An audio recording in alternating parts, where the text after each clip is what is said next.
Welcome everybody to the men's humans rights server. We are the semi-official men's rights subreddit Discord server. Today we're going to be talking about the sisterhoods and nepotism, about how feminists want to unite all women into one cause and one class of people. So that will be the topic. Um, if anybody else has some opening statements, we can begin with those, and then I can go with some news articles that I have that we can discuss. So anybody want to give an opening statement? Mm, Um, no, just go ahead. okay, okay. So I'm gonna paste a news article from it came about at the 24th of November of 2021. Okay, so the headline is Sweden's first female PM, which stands for Prime Minister, resigns hours after an appointment. Okay, so this is an article that I'm going to use as a reference of the sisterhood and nepotism, about how feminists are constantly pushing for like women to gain power, political power. Um, and pushing women to get like ahead of a lot of organizations, become heads of state, and once they get that position of power they don't realize that it comes with so much baggage and responsibility that eventually they just resign, and they give the same power to men. So eventually it's just men doing all of the work, which creates a feedback loop that feminists don't like, which they have created themselves. So let me read a little bit about this article that I just linked. Um, Sweden's first ever female prime minister has resigned just hours after she was appointed. And we're talking about Magdalena Andersson, um, was announced as leader on Wednesday, but resigned after her coalition partner quit the government and her budget failed to pass.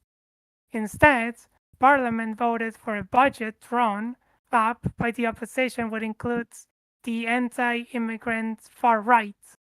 In quotations, I have told the Speaker that I wish to resign, Mrs. Anderson told reporters.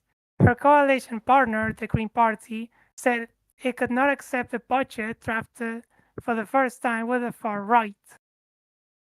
So there we have a bunch of like jargon and political shenanigans about the difficulties of doing like politics. And this woman that was pushed, by feminists and all, she just couldn't take the heat and eventually resigns, which, that's the eventual problem with nepotism. And it really goes against the narrative that feminists try to build up, the desire to create a sisterhood in which all women share some sort of cause, some sort of like class structure in which they all have something in common. Therefore, they must fight um for a same cause, you know. Um, and I do have actually another article explaining this phenomenon. Let's see, it's from medium.com. Let's see the title. What is the true meaning of sisterhood? Okay, so before I want to like introduce the concept by Bell Hooks, which is like a very notorious feminist. So Hooks says we are taught that women are natural enemies, that solidarity will never exist between us because we cannot, should not, and do not bond with one another. This allows This shows that we have let males manipulate us into an attempt to weaken solidarity between women. We have been taught to believe that women cannot get along because of the differences such as backgrounds. Hooks explains. Now, I want to like jump to such an important like part of the article, of this article of medium.com, that says women believe that in order to bond, they needed to conceive themselves as victims to feel that a feminist movement was relevant for their lives. This is seen as common oppression, in which women share the same identity, which was seeing each other as victims and equally oppressed. So now we have like an understanding of what the sisterhood is, and like I explained in the previous article, how it really fails, to be honest, to try to make sure that all women share the same points, the same class structure, same desires, and how, in order to like profit from it, they need to push women into politics, which then like backfires. So that is like I the like statement. I like how they basically invent this whole thing about women being taught to hate each other and that women don't get on with each other, and then blaming it on men and saying it's all men's fault and men invented this to oppress us and control us. It's like, no, this is the first time hearing of it. Oh yeah. Well, And you know, honestly, like women, like any other human being, we are all people and we all have differences. We all have, we're all completely different. Like we have desires, and we, we have different things that move us into the world, that propel us into action. We have different alliances and all. The idea of consolidating all women into one narrative, like, for example, the narrative of victimhood, it does work, but it doesn't work for all women, which is the desire of feminism. For, for the feminist narrative of sisterhood to triumph, they want every single woman to be part of the victim narrative, to become the sisterhood, and to, like, in my opinion, that is impossible. Not all women can see themselves as victims, because not all of them have experienced like the same level of like victimization, and even if they do, they just can't blame all the men for it. well, there's a bigger problem, I think, which is that feminists themselves won't accept women who don't fit their political ideas. So if you disagree with even one of their ideas, they'll attack you. The calling it sisterhood, is marketing tactic. But Ma, you're right. Uh, it's not amenable to any politics other than the ones that they came with. Reading this article to start with, somebody should show her like how to use spell check and Grammarly, and maybe have an editor review her work before she publishes, because this is all over the highway. But beyond that, pulling quotes either in or out of context from somebody like Bell Hooks, just to support a screed that presupposes all of these like really crazy ideas about the cabal of all men everywhere, actively conspiring and strategizing to keep women under our thumb. It's like, you guys know I spend time in a lot of fairly feminist spaces, and nobody buys that anymore. I mean, that I ask them directly. I mean, you know do you buy this narrative anymore? Like, no, and so I'm like, well, what the hell, it's just got to wait for it to die on its own, I guess. And the other thing about it is, whenever I see this kind of thing, the first thing that springs to my mind is, here is somebody, looking for pushback, looking for someone, to gather the sisterhood to push against. What if I don't show up? You know, what if I just say, go ahead and be that? You're going to be that without me. I don't need this, and I'm better off without it. If you feel that way, keep feeling that way until you can't stand it anymore. I'll still be here, right? If you're lucky. Until then, anytime I see articles or media or anything like that, um, expounding the sisterhood because of this fairy tale about men's oppression of women throughout all the ages.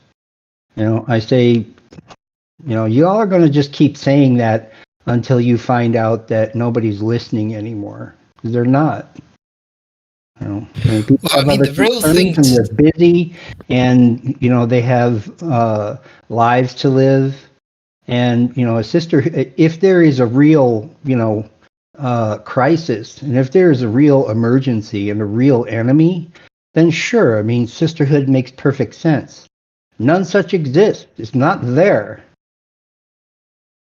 Well, you know what's funny? Like, feminists do have this narrative that men have this in-group desire, this desire to unify with other men and make coalitions and alliances to benefit themselves and to exclude women. But what is this sisterhood attempt, if not that? The desire of women to unite, to make coalitions, to make alliances, to benefit themselves, and to create a narrative of oppression. It is basically like the female patriarchy. Well, the attempt, because as we already established, it really fails. One of the things that is really interesting is how when you talk to feminists, they always tell you that there is not one feminism. There is like a billion feminisms. There's a lot of them. There's a reason as to why, is because they have failed in creating this common narrative, this desire of making all women into one class. So instead of that, like, women split into different groups, different feminisms that benefit them. That's the reason why we have like black feminism, white feminism, the intersectionalists that are trying to like unite all of them into one, um, the transfeminism, stuff like that. Like I Um, say, for the times that uh, that most men uh, don't get outraged by this and don't start raising, all kinds of hell about it. It doesn't take very long for them to stop talking about us and start talking about each other. This one is, this one is like this, and this one doesn't do that, and it kind of disintegrates all on its own. What is this woman's name? Maribel Lopez. She's got 3 followers. She publishes on Medium because anybody can, and she's a student over at UC Riverside. But she probably feels like if she can quote bell hooks and shoehorn what Bell said, into her narrative, then that means there's a sisterhood. And the reality of it is, no, that doesn't mean that. It means you're trying to cook one up, right? You're trying to generate one, kind of out of whole cloth, um, and using a lot of talking points to do that. Like I said, the world we're living in now here in 2023, that kind of rhetoric just doesn't sell anymore. I mean, don't get me wrong. There are very effective and well-attended. I don't know. Radicals of all kinds. On every side, right? That do a lot better job than this. But I fear them a lot more than the ones using rhetoric like sisterhood, or brotherhood, right? Or blood and soil, um, or let it burn. Because To be those honest, I people, think they do a lot. They do a lot better job of getting and holding people's attention. To be honest, I think we're sort of stepping around the real point, which is that feminism is essentially trying to create its own patriarchy, which has been mentioned, but I don't think we've really gone into what that actually looks like, aside from the example that Mao gave. I think something even more, well, they'll give you an even better idea is this.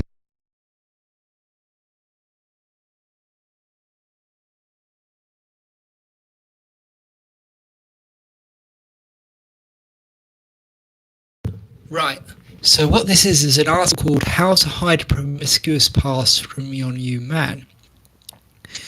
And it is a very, very telling article. This is what the sisterhood looks like on the ground.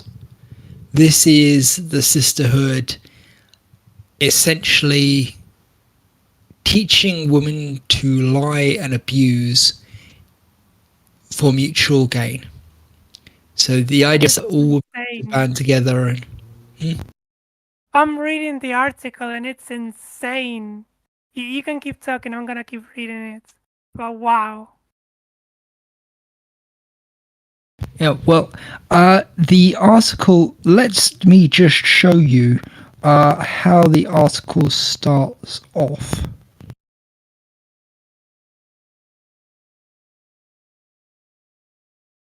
Oh my god, wow.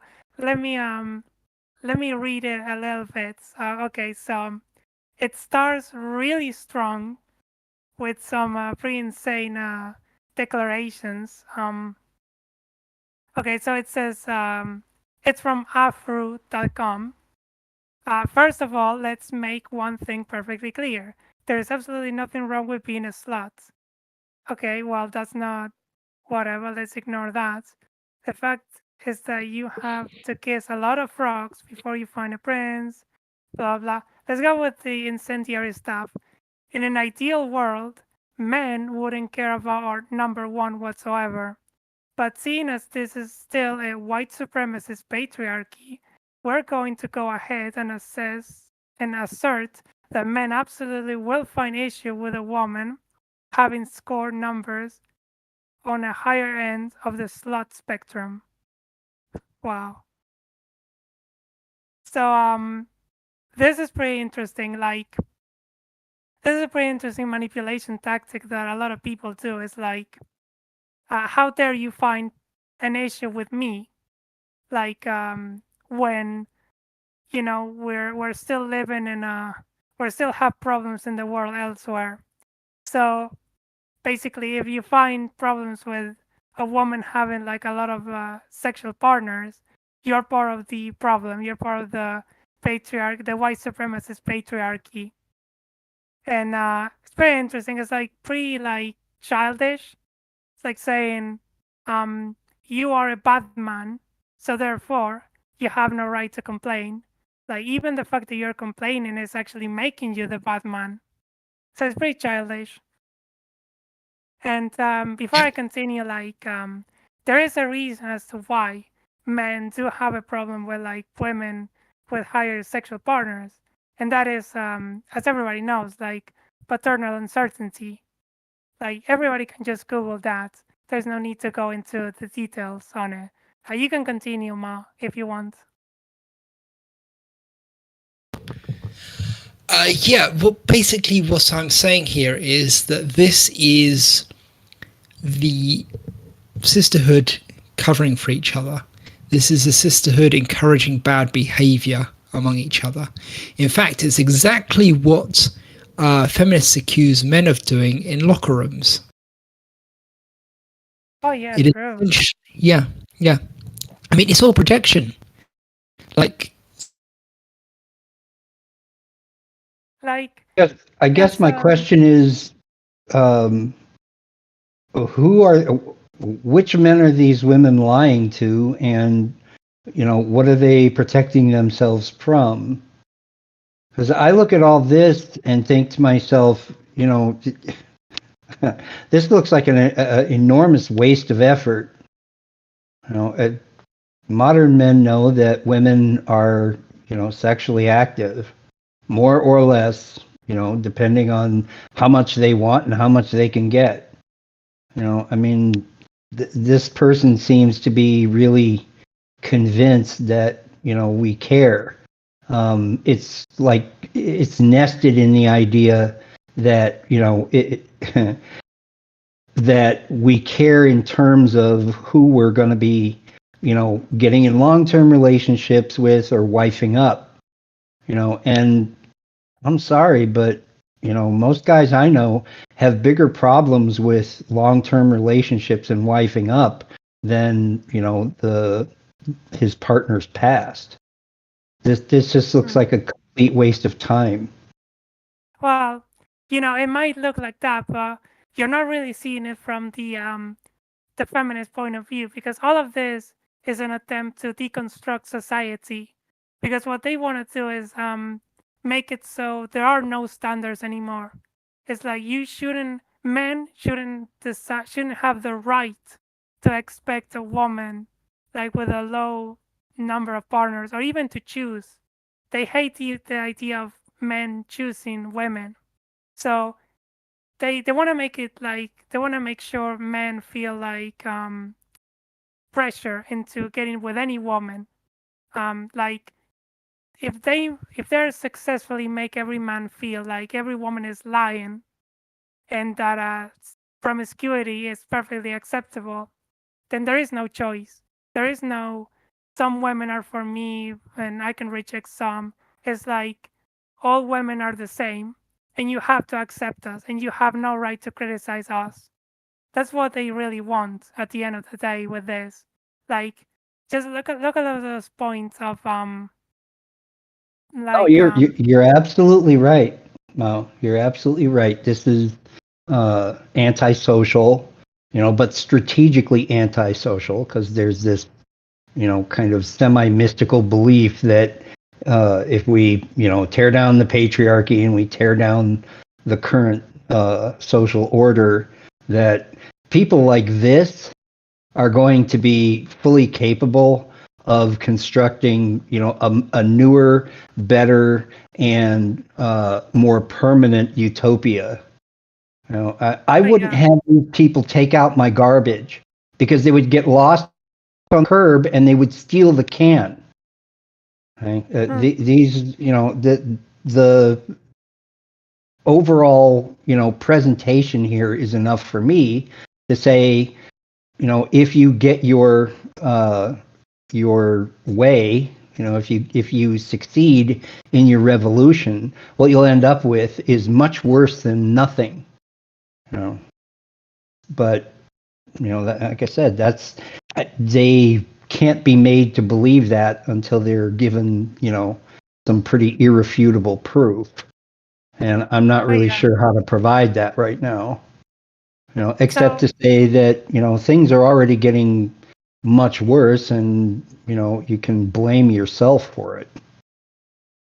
so Mike is saying something really intelligent, like how many because all of this is done by the simple premise of I am a promiscuous woman, and people are judging me, and nobody should ever have the right to judge me.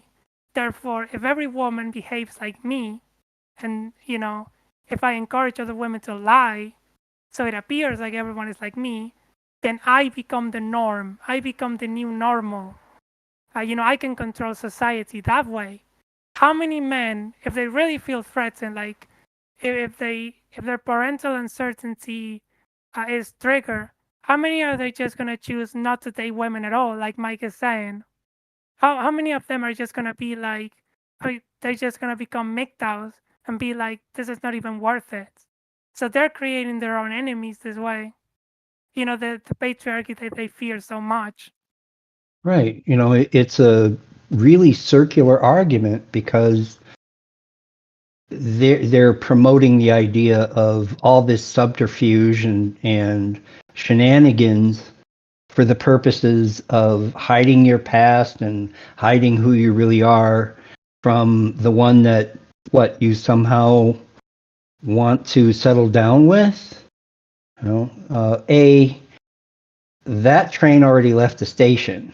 You know, the kind of man who you consider eligible who wants to settle down, you know, is a unicorn these days, right? And B, you know, if you say you get your best possible outcome, that really puts you right back where you started, you know, and it will, you know, it'll sort of obviate all the progress you say you're trying to make. You know, Mm. and in the meantime, you know, the level of misery and fear and resentment and anxiety and depression continues to increase, you know, on every side of this. Now, you know, it's more intense for us just because we're men, and you know, going through enough of that causes us to kill ourselves, you know, or kill somebody, right? But you know, for women, what it seems what happens is, you know, they just get more and more miserable, more and more lonely, more and more frightened, more and more anxious, more and more depressed. And you know, it's like if hiding your previous promiscuity, you know, if people like this really believe that that's some magic bullet solution to some problem they have, um, you know, that what they're not showing me here is any evidence. You know, they're not showing me anything here that says, here is why I'm making a big deal out of this. You Oh know, yeah, like right? it's so They're not like the saying pattern of why, they're behavior. just saying do it. Yeah, You know, like what I wanted to say is like the pattern of behavior is so clear. It's like either men have to change or society has to change. Um, but at no point they grow a thicker skin and they realize that they need to change. They need to stop being so fragile that they can take some criticism. Like they can't accept the fact that other people in their minds are judging them for something. They just can't accept it, which is a trait of narcissism actually. But to be honest, like all of this, it doesn't really matter. It's not done for women. It's not like these people believe that women will be happier hiding their promiscuity or whatever. They just do it because they hate men. They know that men don't like this, therefore they are in favor of it. This is really important. They hate everything that men like, and they're in favor of everything that men don't like, you know? That's one of the reasons as to why they encourage women to lie, to have like this dysfunctional relationship with men, because they want them to fail. It's like at the end of the day, feminists don't love women; they just hate men, you know. And that's why they're willing to burn those women in on the along the way. This is willing for them to be burned, and for the sake of their ideology. Um, and this is like a concerned effort made in order to create this sisterhood in which all of the women like bow down to the same ideas and ideology, and they sacrifice themselves in the name of that sort of like progress, you know. So I don't know if Ma, you had something to say a while ago.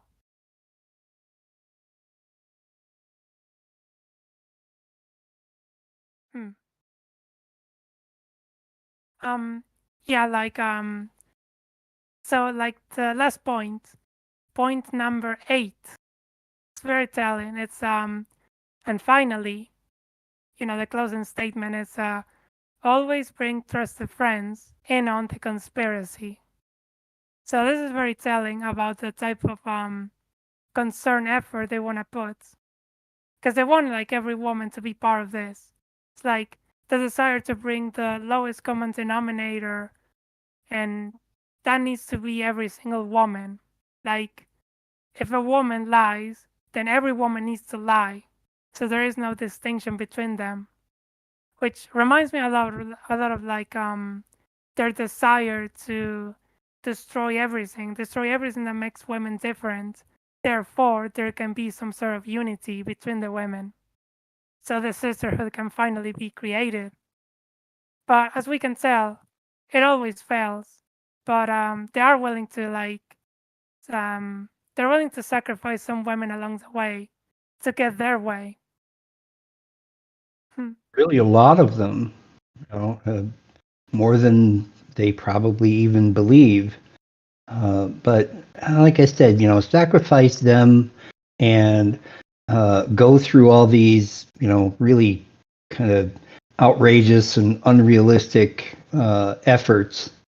Like I say, I always have to ask, like, if you are entirely successful with all of this, you will end up with what, that you don't already have.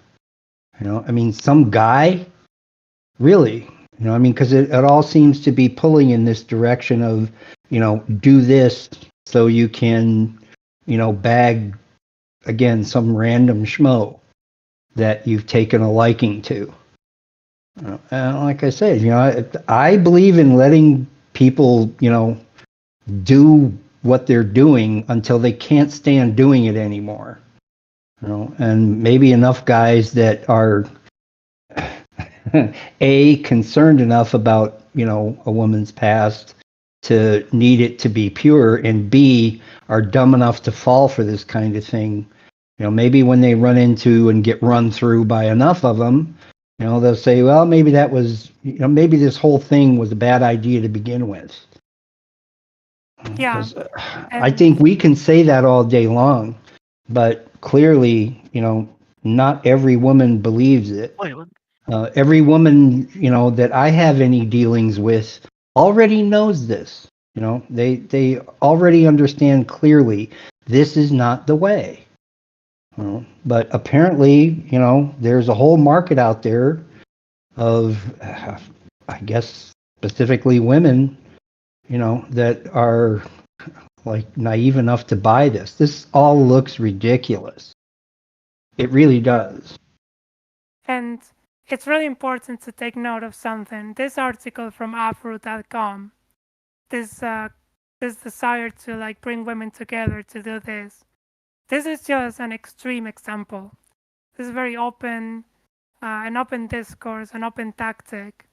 It's very extreme, and we are criticizing an extreme example here.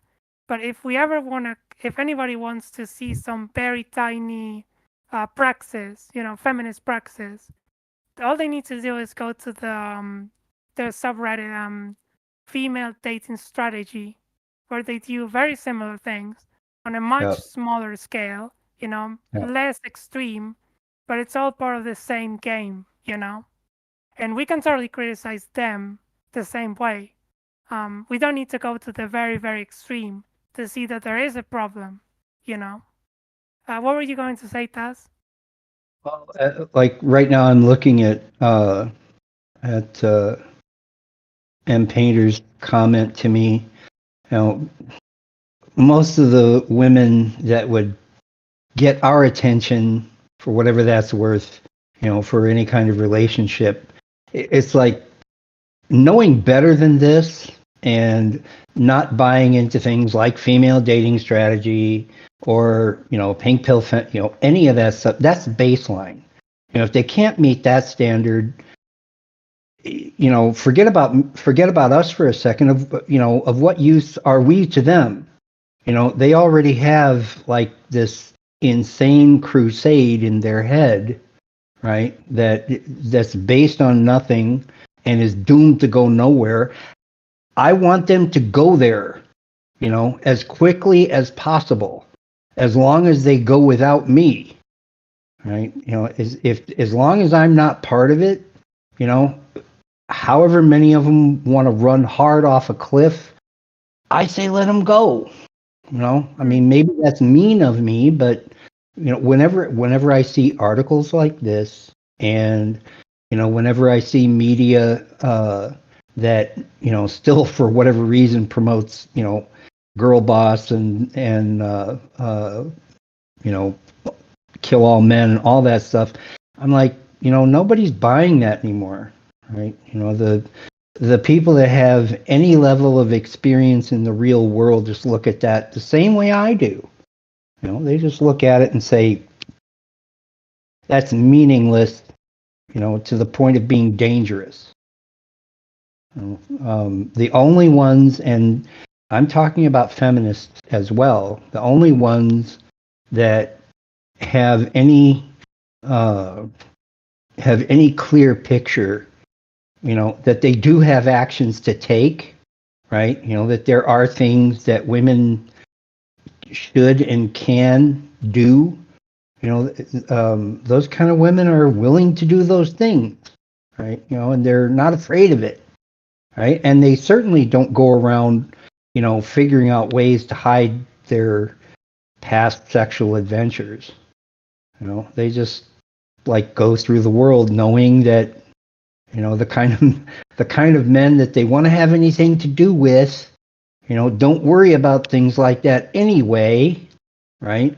Because we don't, but more importantly, that even those same men have real issues that have to be addressed, and that leaving the men alone to address it alone is never a good idea. And it won't serve anything that they're really looking for. But I used to think that that was just a handful of women, but the more I'm getting around, the more I'm thinking, that they're becoming a majority, and women that that craft articles like this to clickbait and get the attention of female doofuses, they're beginning to dwindle. And like I said, I don't want for anyone or for people like us to overplay our hand in being outraged by things like this, because at the same time, it's like, if we silence all women, or all people that behave this way, same question, then we do what? I mean, does getting rid of people like this, or getting rid of their opinions in public, does that somehow improve my life? I'm no different than any other man. I've got issues. I got stuff going on. And if somebody paid me money, to figure out ways to shut them up, maybe I would do it. I don't know. But so far that check has not shown up. So, like the thing with what you were talking about how other people have the right to do whatever with their lives as long as they leave you alone. That's coming from a very liberal position, that you're coming from. But unfortunately, for these types of like very extreme feminists, they believe like there is no neutrality, that the personal is political, that everyone is in it, that You're you're right, not but allowed to be alone in this. right, then my position is what it's always been. Come get me. you know I don't hide, right? Come get me. Come and try to try to make a case and get support for the idea that I or anybody like me is somehow obliged to be in a relationship with anybody. I don't. I am unaware of that law. Hmm. It's, Yeah. it's like, they tell me that not only should I be in a relationship, but I should behave this way, and I should do these things. I'm like, no, no, thanks, but no. I'm just not doing it. The most powerful thing a man can say is no. I mean, if and whenever we say no, things change. You know, Yeah. but if what we do instead, like I said, is object, right?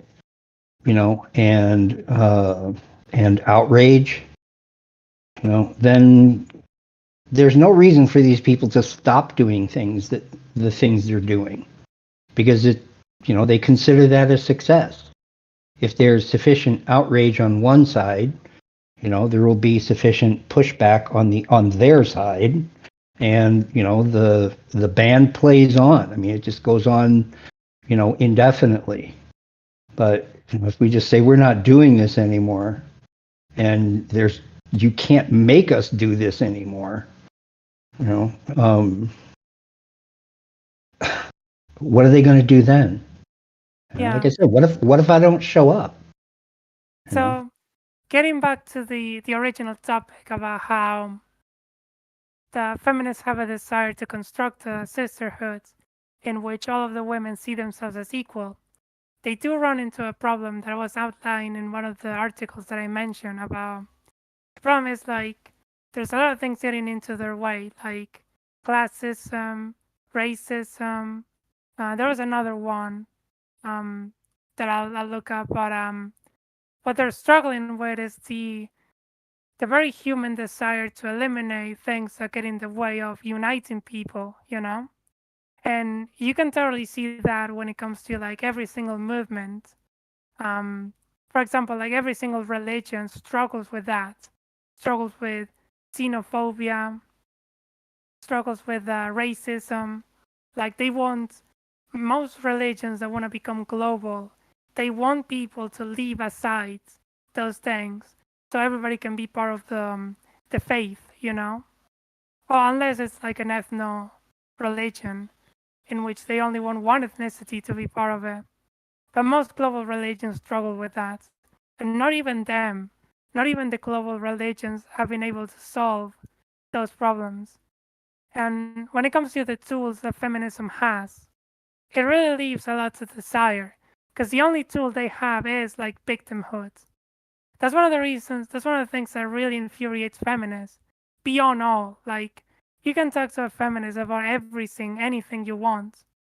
But if you ever like doubt the victimhood narrative, that's where the whole like house of cards crumbles, because they build their solidarity on the foundation of like victimhood.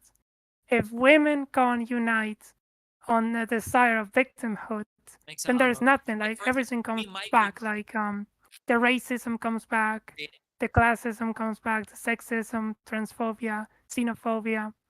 It all comes back because they don't have the one social glue holding them together, you know, which in A my really opinion is good. a Oh, problem. Sorry, well, what was that? well, it is, and it makes me talking about this makes me think of a very good friend of mine, who I do some volunteer work with. And, she is a self-described feminist, and she believes very strongly in sisterhood, and the reason she believes in it is, she is kind of utopian, right? I mean, she really does believe in, stuff like world peace and all of that. And, I have finally gotten it across to her that, for any kind of shift that big, and for anything, that revolutionary to take place, you're going to need help. I mean, we got into this conversation because of, her frustrations with trying to build sisterhood. I said, well, under those conditions, it's very difficult to build and maintain those kinds of connections.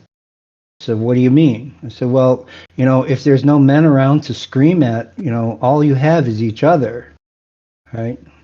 And she says, well, I don't want to scream at men. I said, well, good, you know, don't do that, do something else. Well, what, you know? Um, Try to make connections with us. Try to be honest with us. Try to see us for who we are. Because either A, we will be of some use to you, or B, we will not. And if not, then leave us alone. Don't have to do with us at all. Be among yourselves. Well, I don't like being just among women. I said, well, I don't blame you. But if you convince yourself that men in general are nothing but a problem and something to be scared of, who else is there? I mean, it's either A or B. And when it comes to building sisterhood and encouraging sisterhood, I'm always eager to point out that I firmly believe there is a place for sisterhood in modern culture. I really do. I think it has. It's not their version of it. Well, yeah, I was going to say, the kind that doesn't do things like these articles. I mean, and I point out, I say, to my friend, your agency is based on the idea that you're a whole grown up human woman, and you are capable of so much more, right, than just being a victim. You're capable of so much more than just being disgruntled over oppression. You have real talent. You've got, real aptitude, things that you were just born with, and other things that you've worked very hard to develop. The point is that a lot of them don't really have anything to do with me. They have to do with you. And, if you want a sisterhood, then the kind you want is other women like that. The thing to bear in mind, I think, is that, well, it's actually way worse than Mal said. Intersectional feminism is actually tearing apart the racial harmony we started to build over the last couple of decades. Everything was sort of becoming settled. We didn't have any big racism issues. Not really, not as much as we did before. It was all sorts of petering off. And then along they come, they divide everyone up into groups. They get critical race theory involved as well. And basically they restart all of the racial tensions and have essentially set us back massively. And you're not allowed to talk about it even. Because if you talk about it, they'll scream at you saying that you're a racist. Because they're actually psychopaths who want to dismantle culture and destroy it, essentially, because they're Marxists. And that's what Marxists do. They take a perfectly working culture and they go, right, in order to fix this culture, which has a few flaws, we are going to utterly destroy it and start again. And we're going to make sure that people act the way we think they should. We're going to control everything and so on and so forth. And that's essentially how we've ended up in this huge mess. And I mean, I don't think most people even now notice how much Marxism is involved in this. But feminism is one of the heads of that hydra, and we need to address that, I think. We also, something else that, Arepa's saying, what's the alternative to intersectional feminism?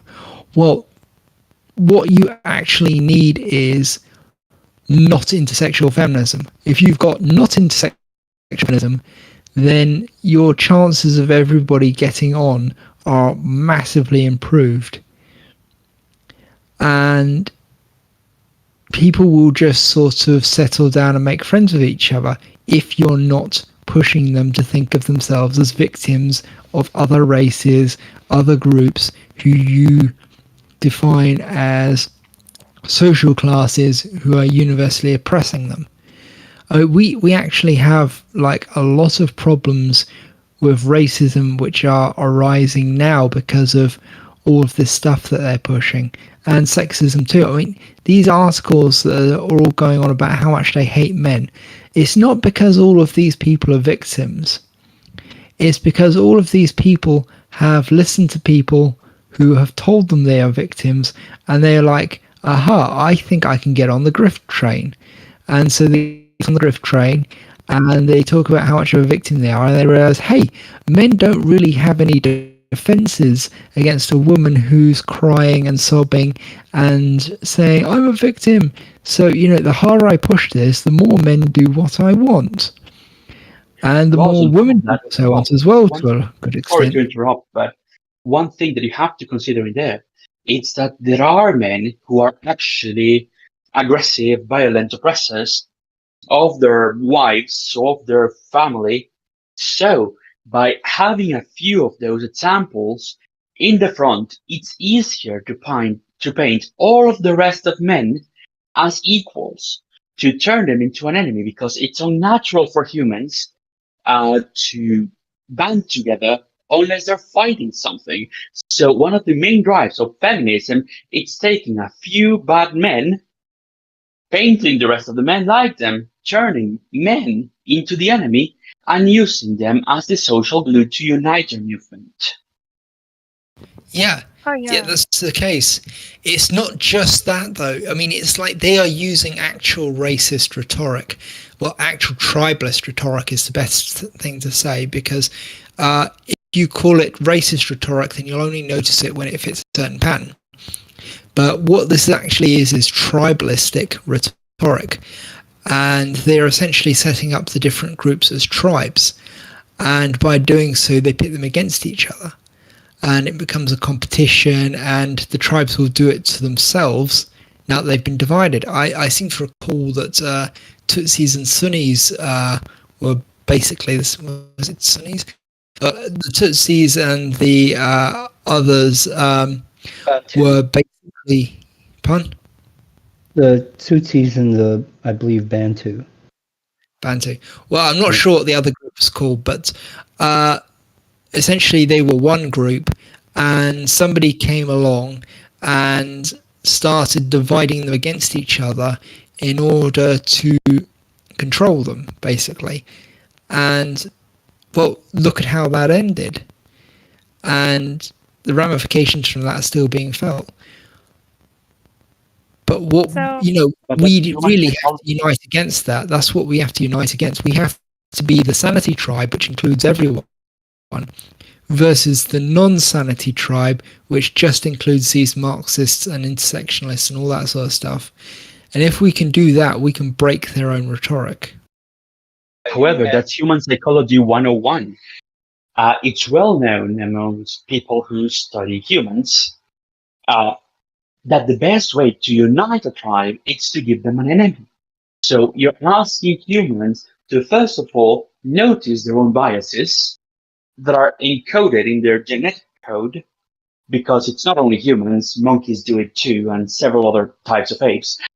Uh, and on top of that, you're asking them to notice how what their DNA and history tells them to do is wrong, because morally, me as a grown-up adult who has studied sociology and human behavior and psychology, I can tell you that that is morally unacceptable.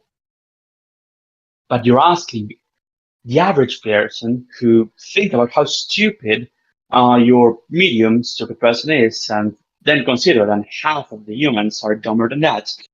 So you're asking all of them to, instead of taking what their brain tells them is correct, to go ahead, look past it and say, no, that's immoral. That's just dehumanizing to my fellow men and women, and go against their nature. It's really hard. And that's why I don't believe we'll ever achieve peace unless we all as humanity unite against a separate enemy. hmm. So when it comes Yeah, to the question that Reaper Syndrome posted, I do have a slightly different answer about what's the alternative to intersectional feminism, and in my opinion, is what was before it, which was universal human rights liberalism, in which everyone was, we start with the premise that everyone is equal under the law, and we start building from it, because that is what got us so far ahead compared to any other country. Like, you take the philosophical underpinnings of the Russian government, for example.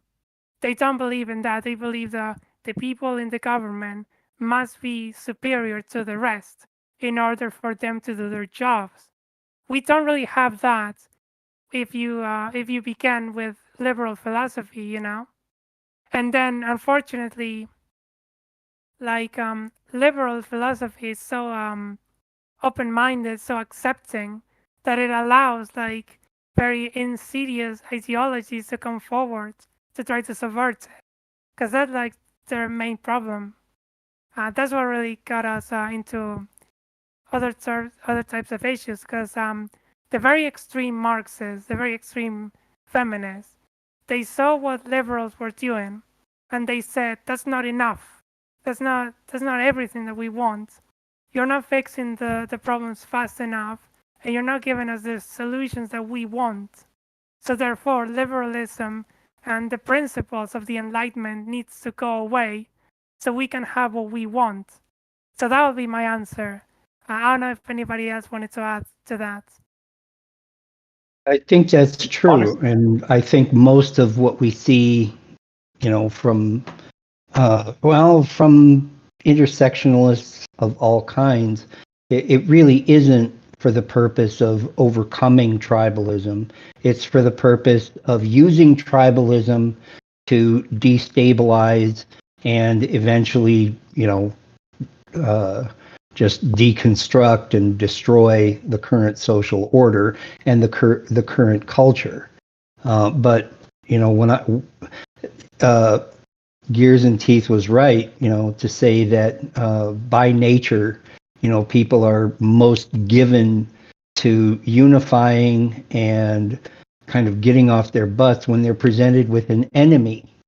But what I tell people is, if you have an enemy, it doesn't matter who else has that same enemy. All you're doing is succumbing to the human nature, that's going to turn you into the monster that you say you hate so much. And there isn't anything you can do about it. If you succumb to tribalism, whether it's intersectional, or traditional conservative, whatever, or neoliberal. It doesn't matter. It really doesn't, because at some point, probably before the end of your life, you're going to look back and say, "I've become what I hate." If you're ever honest with yourself, or you just stumble on to a miserable end, after being thrown away. Because those are that if we give in to human nature, it doesn't matter which side we're on. It's a doomed project. It still turns you into whatever it is you think you got to fight against. It's inevitable. If there is such a thing as human nature, that's it. personally, I just wish um, Discord had an option to react to people, because without it, I wish there was a way for me to, without interrupting, say that the argument that Mao gave and the addition from Cass were brilliant. So I Oh just yeah, wanted to say that thank you no guys. problem. Those statements were fantastic. Yeah, like you can totally like put up a hand emoji on the Saturday text channel, so we can know that you want to talk. Um, I would like to close up this Saturday talk. I was pretty brilliant. I really liked it this time around. So I would like to take us all out. This has been the Men's Human Rights Discord server. We are the semi-official men's rights subreddit Discord server. We love everything that you have to hear. We have a dedicated like suggestions channel. We want to hear you. Let us know everything. Leave comments on the YouTube channel, knowing what you want to hear, what next topic you want us to cover. You can totally join up. in these discussions if you want. No need to talk if you're shy. I want to thank every single person for participating and giving us the articles to talk about. And I hope you all enjoy the rest of the Saturday, and have a good one, everyone. Right back at you.